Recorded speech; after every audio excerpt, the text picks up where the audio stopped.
નમસ્કાર, ડીટી ન્યૂઝમાં આપનું સ્વાગત છે। આજે અમે લઈ આવ્યા છે દાહોદ જિલ્લાની એક મોટી બ્રેકિંગ ન્યૂઝ। 14 જાન્યુઆરીના રોજ દેવગઢ બારિયામાં યોજાયેલ વીર માંધાતા પ્રતિમા સ્થાપના સમારોહમાં એક વિવાદાસ્પદ ઘટના બની છે, જેમાં પૂર્વ રાજ્યકક્ષાના મંત્રી બચુ ખાબડ પર ઉદ્ધતાઈ ભર્યા વર્તનનો આરોપ લાગ્યો છે। આ ઘટનાએ સમગ્ર સમાજમાં રોષ અને નારાજગી ફેલાવી છે અને તેનો વિડીયો સોશિયલ મીડિયા પર વાયરલ થઈ રહ્યો છે। ચાલો આ ઘટનાની પૂરી વિગત જાણીએ। પહેલા તો સમારોહ વિશે વાત કરીએ। વીર માંધાતા પ્રતિમાના સ્થાપના કાર્યક્રમ દેવગઢ બારિયામાં એક મહત્વપૂર્ણ સાંસ્કૃતિક અને સામાજિક ઘટના તરીકે યોજાયો હતો।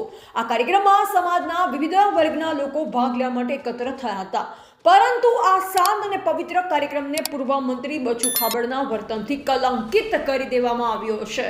સમાજના સભ્યોના જણાવ્યા મુજબ અગાઉ જ કાર્યક્રમના આયોજકોએ સ્પષ્ટ કરી દીધું હતું કે આ સમારોહમાં કોઈ પણ પ્રકારનો રાજકીય પ્રચાર કે વ્યક્તિગત પ્રમોશન નહીં કરવામાં આવે।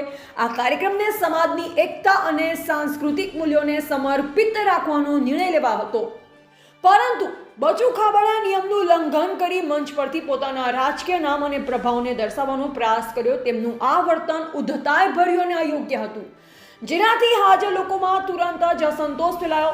સમાજના પ્રતિનિધિઓ આને રાજકીય લાભ લેવાના પ્રયાસ તરીકે જોયો છે, જે કાર્યક્રમના મૂળ હેતુને વિરુદ્ધ છે। આવા વર્તનથી સમાજની ભાવનાઓને ઠેસ પહોંચી છે અને તેમની વચ્ચે ગુસ્સો વ્યાપી ગયો છે। ઘણા લોકોએ તેમને મંચ પરથી વિરોધ કર્યો, જેનાથી પરિસ્થિતિ વણસી ગઈ।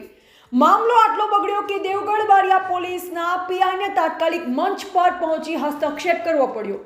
પોલીસે સ્થિતિને કાબૂમાં લેવા માટે ત્વરિત પગલાં લીધા, જેનાથી વધુ અરાજકતા અટકી। આ ઘટના દર્શાવે છે કે બચુ ખાબડના વર્તને કેટલી હદે વાતાવરણને વિષાક્ત કરી દીધું। જો પોલીસ સમયસર પહોંચી ન હોત તો પરિસ્થિતિ વધુ ખરાબ થઈ શકતી હોત। આ સમગ્ર ઘટનાનો વિડીયો હવે સોશિયલ મીડિયા પર વાયરલ થયો છે, જેમાં બચુ ખાબડનું વર્તન સ્પષ્ટ દેખાઈ રહ્યું છે। કાર્યક્રમનું લાઈવ પ્રસારણ પણ થયું, જેનાથી આ વિવાદ વધુ વ્યાપક બન્યો છે। હાલમાં સમાજના વિવિધ વર્ગોમાંથી બચુ ખાબડ વિરુદ્ધ કડક ટીકા ટિપ્પણીઓ થઈ રહી છે। ઘણા સામાજિક કાર્યકર્તા અને નાગરિકોએ તેમના વર્તનને રાજકારણીઓની સત્તાના અભિમાનનું પ્રતીક ગણાવ્યું છે। આ ઘટનાએ પ્રશ્ન ઊભો કર્યો છે કે રાજકારણીઓ સમાજના કાર્યક્રમોમાં પોતાના વ્યક્તિગત લાભ માટે કેટલી હદે જઈ શકે છે। આ વિવાદને જોતા તે સ્પષ્ટ છે કે બચુ ખાબડના અયોગ્ય વર્તન ન માત્ર કાર્યક્રમ બગાડ્યો છે, પરંતુ સમાજની એકતાને પણ નુકસાન પહોંચાડ્યું છે। ડીટીવી ન્યૂઝ આવી ઘટના પર સતત નજર રાખશે અને તમને અપડેટ આપતા રહેશે। જો તમારી પાસે આ વિશે વધુ માહિતી હોય તો કમેન્ટમાં જરૂર જણાવો। લાઈક કરો, શેર કરો અને સબસ્ક્રાઇબ કરવાનું ન ભૂલશો। ધન્યવાદ। જય હિન્દ।